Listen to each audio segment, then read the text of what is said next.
Whew. Well, we hit 1 million subscribers. Oh my god, dude. Oh my god, bro. I don't even know what to say, man. This might be a really long video. Like it might be the longest video. Well, not the longest video. This video isn't going to be like a normal video of just playing Fortnite and, you know, trying to get a win or something. You know, I hit 1 million subscribers. Like, and I just need to take it in because I've wanted this my whole life. And I need to just take it in. My room is a mess. I didn't even bother to clean it today. Nothing matters today except for the fact that I got 1 million subscribers. I figured to kind of celebrate 1 million subs, I would kind of just walk you guys through my whole entire journey on YouTube and just like from start to finish, how I got to where I am now, how I got into YouTube, and like there's gonna be a lot of things, you know, I'm sure a lot of people have heard my story before, joining Red from Soar and stuff like that. Like a lot of people probably know stuff like that if you've been watching me for a while, but I figured for all my new subscribers and stuff, you know, I would really just kind of reminisce and, you know, show you guys, you know, where I came from, honestly, because this wasn't just like night and day. It's not like I just started YouTube last year and that I just exploded. It's not like that. I've been doing this since 2010, like straight up making videos. I've always wanted to do this since I was a kid. You know what I mean? And the fact that I can do this, make a living, and even, you know, support my family at the same time is beyond me. You know, it's beyond me. It's something I've always wanted. And I don't know, I just figured that I would take this video to kind of reminisce and show you guys where I came from. And if that's not your kind of video, that's fine. Just there's a ton of other videos on my channel, but you know, I feel like I gotta do it for this one. Real quick before we do that, I just want to thank everyone that's been following me either from the beginning or just yesterday. If you've been subscribed to the channel, if you watch my videos, if you're just a fan, or if you just enjoy the content in general and you're not really a fan, I sincerely, like, you don't understand. I've wanted this since I was a kid, and I really do appreciate you guys so much. You guys do not understand how happy I am to be able to do this instead of slaving away at some cubicle or something. Like, I don't know what I would be doing. Like, I don't even know, because this is all I wanted. There was no like other thing. Like, this is it. I just want to thank all of you guys seriously so much, and all my friends, you know, all the people that have supported me. Like, just I can't, like, dude, I don't understand.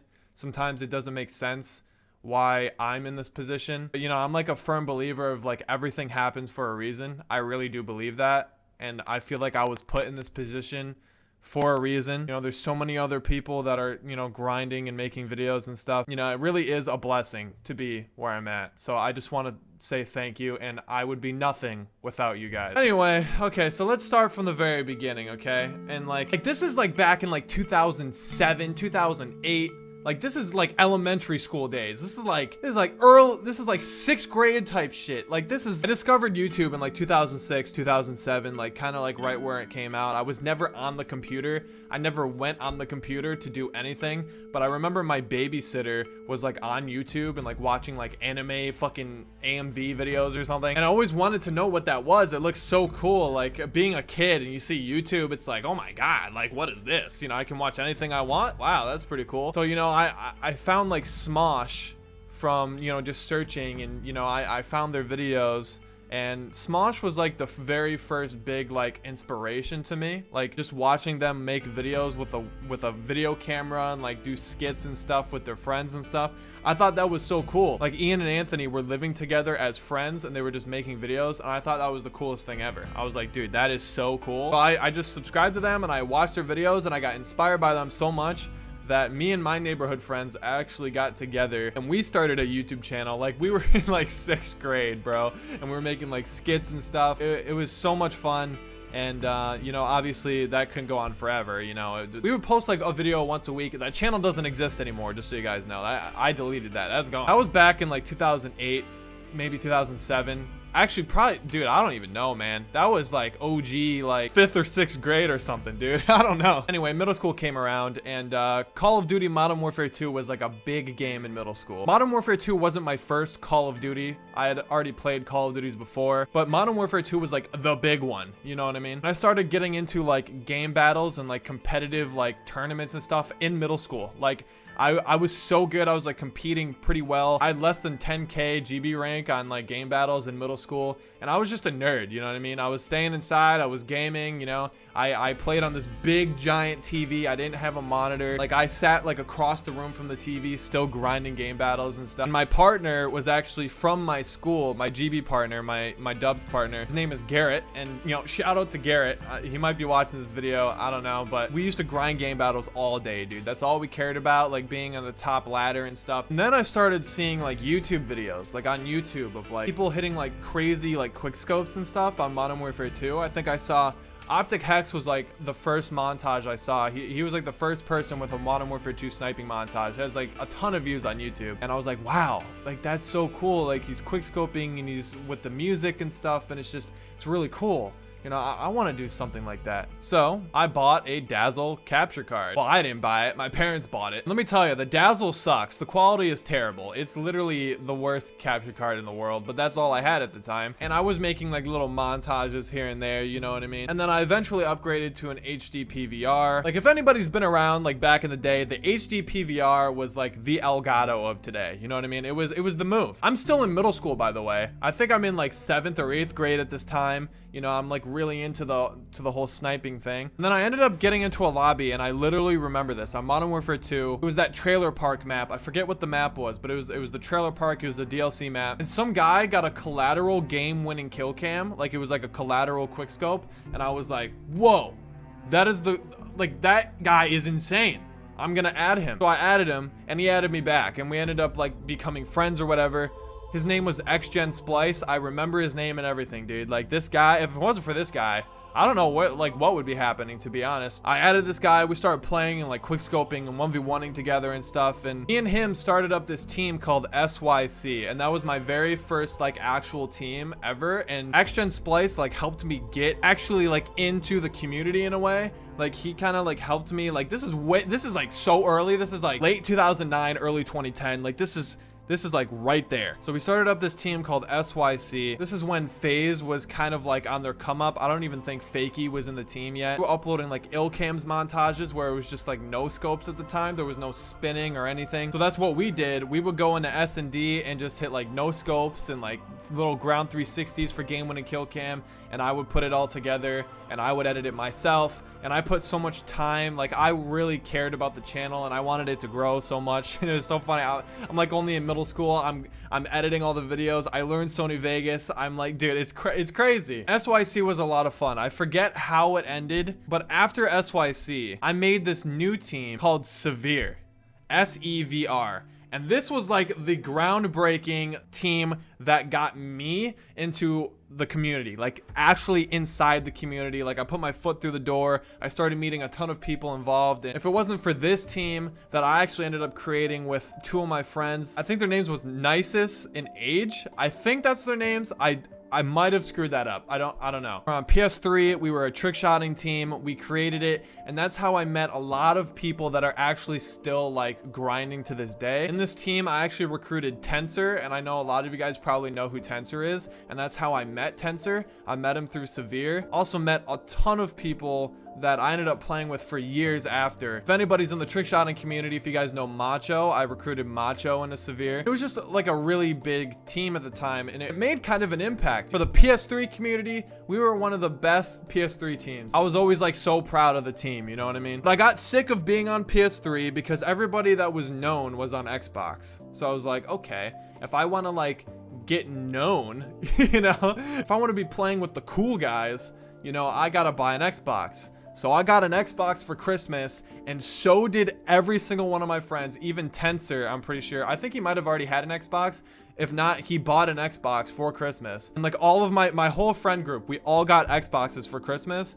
And we just started playing Modern Warfare 2 trick shotting, and we kept on doing that in Severe. Eventually Severe ended, you know, this is around like late 2011, early 2012. We weren't really feeling it anymore. Black Ops 2 came out, and boom, this changes everything. Dude, Black Ops 2 was the game that made me. Like, you could all say Fortnite made me, but Black Ops 2 was the game that made me pretty much who I am on YouTube today. Black Ops 2 came out, and I practically dedicated to being the best trick shotter I could on Black Ops 2. So one of my best friends at the time, Tensor, who actually still makes videos today, he ended up hitting like 4 or 5 shots like the first 2 weeks the game came out on Black Ops 2. He ended up joining SB or something, or Era. I forget what team it was first that he ended up joining. And then like the day after, he joined SOAR. Like literally, like it was like he just like out of nowhere, you know what I mean? And I thought that was crazy. I was like, oh my God, like what? It was literally like just overnight. It just happened. And that kind of inspired me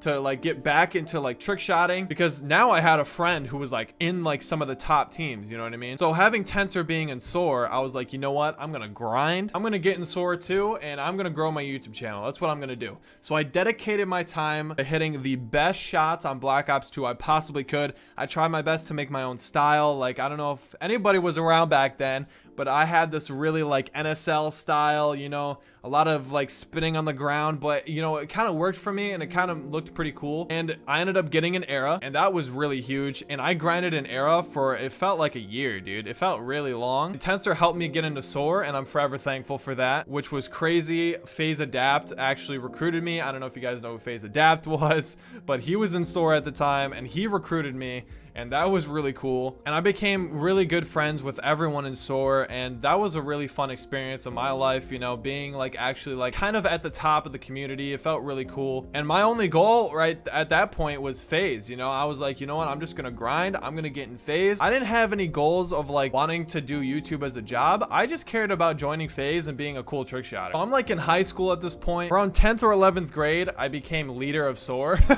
Like, it's actually great. Listen, I don't know. I guess Mac, who was the leader at the time, wanted to like take a break from everything, and he like appointed me to leader, and I thought that was insane. So here I am, 10th 11th grade, leading this team, and to be honest, I really had no idea what I was doing. All I cared about was making cool montages and stuff, and that's kind of where I kind of like forgot about my own thing. I was only focusing on leading SOAR, and I didn't like that. I ended up stepping down as leader probably like half a year later, because I felt like there was too much pressure and there was too much people just being angry all the time. I didn't like that. And right when I stepped down, there's this new team that comes out called the Red Reserve, and it's a team under FaZe. They invited all these people from all these teams to Red, but they didn't invite me. And I took that as such like as an insult. I'm like, what? You're gonna invite all these people and you're not gonna invite me into the team? And I kind of felt disrespected, you know? And I felt like it was my obligation to get people from Red to come back to SOAR. Because I'm like, well, if I can't be a part of this, you can't either. Come back over here, you know, type thing. And this is actually really funny, because Formula, you guys know my roommate Formula, I actually live with him today. He was in Obey at the time, and Obey was a way different team than it is now, okay? I was in SOAR, and my roommate Formula was in Obey. Third team just comes out of nowhere called Red Reserve under FaZe, and they take all of our members. They take all the members from SOAR, and they took all the members from Obey. And me and Formula, I convinced Formula to join SOAR. That only lasted for a couple of hours, but it was insane. So it's actually kind of crazy that I had no idea I would be roommates with that guy like years later. Like, that's so cool to think about. I was getting people from Red to join SOAR, and let me tell you right now, Banks did not like that. FaZe Banks, like the guy you see on YouTube today, he was really mad at all the people leaving Red to go back to SOAR, because Red was his team at the time, you know? And oh, he was mad. He called me up. Oh, he was not happy. Banks wanted to stop all that from happening, and he knew that I was kind of the source of the issue. So he was like, you know what? I'm gonna get this kid to join Red, okay? I'm gonna get him to join Red so I don't have to deal with this anymore. And it was, honestly, it worked. So props to Banks. Banks knew that I wanted to join FaZe. I had been grinding for FaZe for years. He was like, listen, dude, I know you want to join FaZe, so it's either you join Red right now or you never get to join. You'll be blacklisted. He was like, you have 10 seconds to tell me if you're joining Red or not. Go. I'm like, whoa. Like, what the fuck? And I felt like, dude, I felt like I'd actually be blacklisted. Like, I felt like Banks was actually gonna blacklist me. So I joined Red, and that pissed a lot of people off. Everybody was calling me a sellout. Everyone thought I was like a money hungry, like just a piece of shit, you know, for turning my back on SOAR and stuff. And it was a mess at the time. And this is like right around my birthday, and it was bad. Okay, it wasn't good. It was really stressful. That was probably one of the best decisions I ever had in my life, because I met some of my best friends, people that I live with today, in Red Reserve. And this is right around where I'm starting to graduate from high school. Okay, so like I'm graduating now, and it was like, okay, you either make YouTube your job, or you gotta go to college for business or for something that you don't want to do. I was like, okay, I gotta somehow figure out how I'm gonna make YouTube my job, you know what I mean? And at this time, you know, I was like staying downstairs like every single day, all day. And my parents obviously didn't like that, because they had no idea what was going on at the time. Like they don't know about YouTube too much. Like they didn't really know. And which is fair. Every parent probably is like, you know, why is my kid staying inside in this room all day, not going outside, talking to people? And you know, that's totally fair. They thought I was gonna turn out to be like a failure. No, I feel like they really thought that deep down. I wasn't gonna let that kind of like get in the way of what I wanted to do. And now my parents are super supportive, by the way, just as a disclaimer. Like my parents are super supportive and they love what I do, and sometimes they watch my videos and they even are subscribed to the Obey channel. So like they're very supportive when it comes to this. But at first, you know, it was like, no, you're not gonna be able to play video games your whole life. You know what I mean? It's like one day you're gonna have to grow up. You know what I mean? That's what my parents thought. But I knew that there was a way to turn this into a job. Like I just knew it, and that was my grind. I was like, I told my parents, I was like, all right, give me a year to do this, and if this doesn't work in a year, and if nothing happens in a year, I'll go to college, I'll go to school, I'll do something I don't want, but you gotta give me 1 year. And they were like, okay, you know what, whatever, go ahead, just stay in the basement for a whole year and do what you gotta do. And so I'm grinding, I'm making daily YouTube videos, you know, I'm getting like maybe like 10 to 20k views a video at most. Things aren't really working out money wise, you know what I mean? It's not really, you know, there's not that much money coming in. And then Formula pitches to me the idea of a red house, and this is perfect timing. It was about to be summer of 2016, and that's when I would have needed to start looking for schools and stuff. So this couldn't have been any better timing in my life. It was actually crazy how the red house even came to be, because it was all like last second. Me and Formula got together, we're like, you know what, let's get this house, okay? We're gonna get a team house, we're gonna get a gaming house, we're gonna live together. We didn't know where we wanted it. We just picked Florida because Florida. That's why. That was a great decision, to be honest, because the weather is always consistent and it was just really easy. So we picked Florida, and it was only me and Formula at the time, and we needed people to live with. And we were like, okay, so who's the biggest in Red? Who are the content creators that the fans really gravitate to? And we saw Gandhi, Tensor, and Random. Those three guys. We contacted all three of them. All three of them said they were down. And the only reason Tensor didn't move in when we all moved in is because I think he kind of just backed out last second. I guess he kind of just wanted to stay home, which is fine. So it was me, Formula, Random, and Gandhi that ended up moving. And I remember telling my parents that I wanted to move into a gaming house.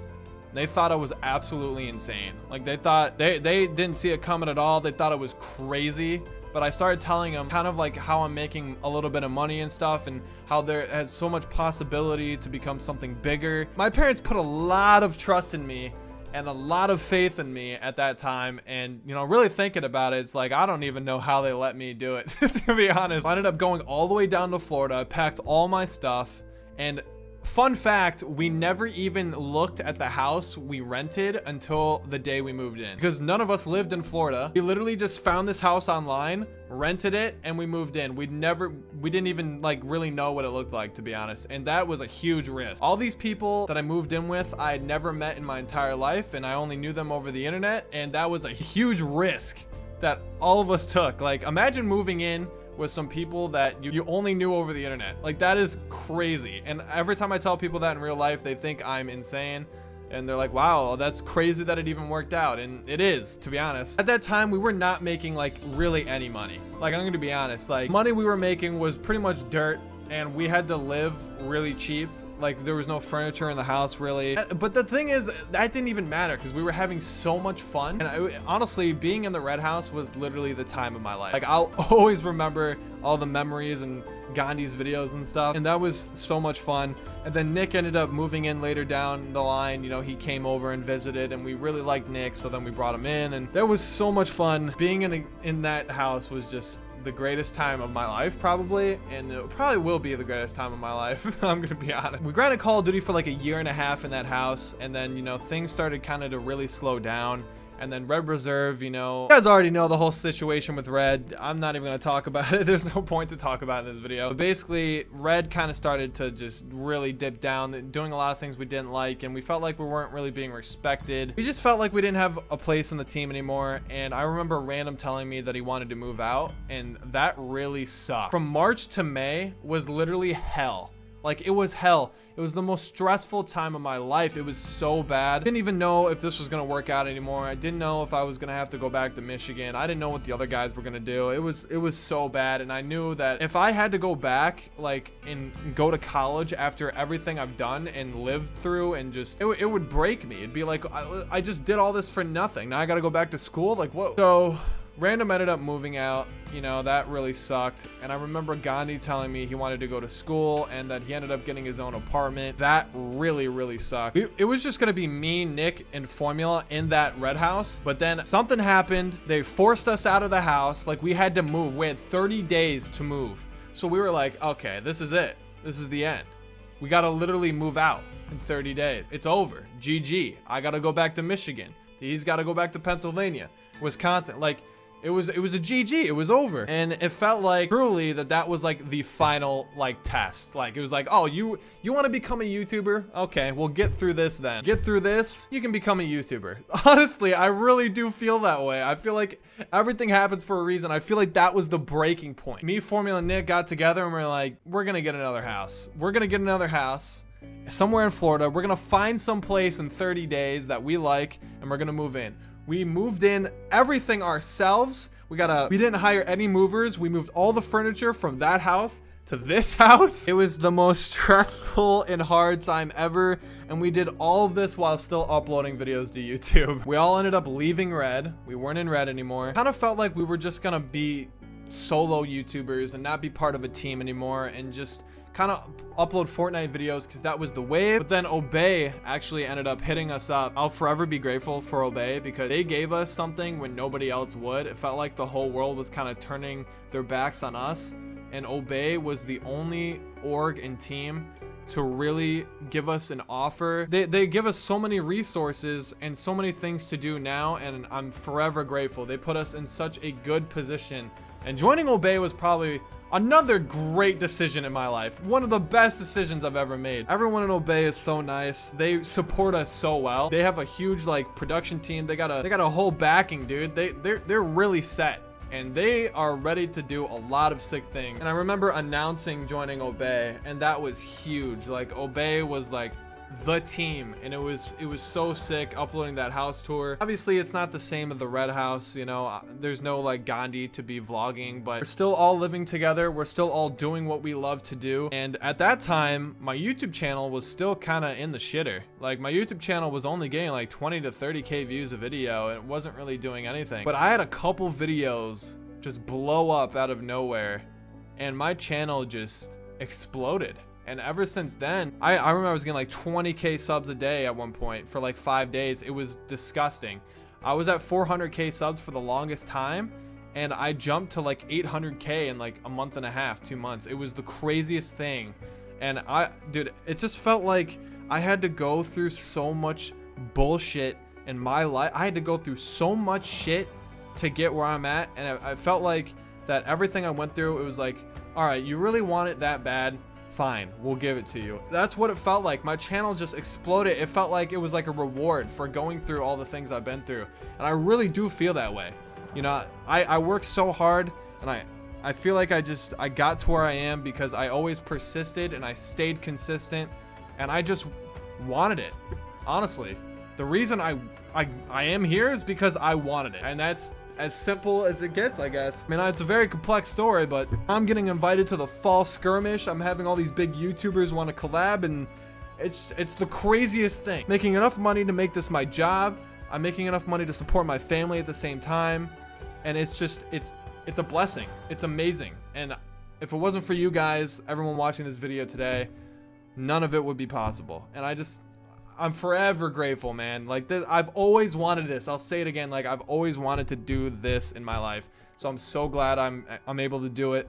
And it's literally a dream come true. Thank you guys so much for watching and just being the greatest fan base and just being so supportive through everything, man. It's like thick and thin, dude. You know, there's a lot of people that hate me and talk shit about me, and that honestly, like, if you don't like me, you've never talked to me before. And that's just how I have no issues with anyone, bro. I have no bad blood for anybody. And if you don't like me and you talk bad about me, it's just, you've never talked to me. You don't know me. And that's just how it is. You don't know me. And you probably never will.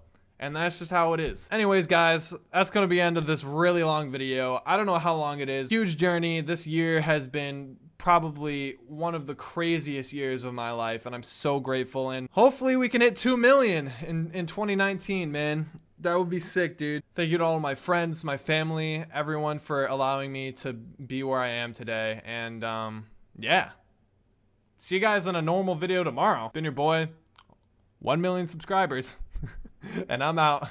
Peace.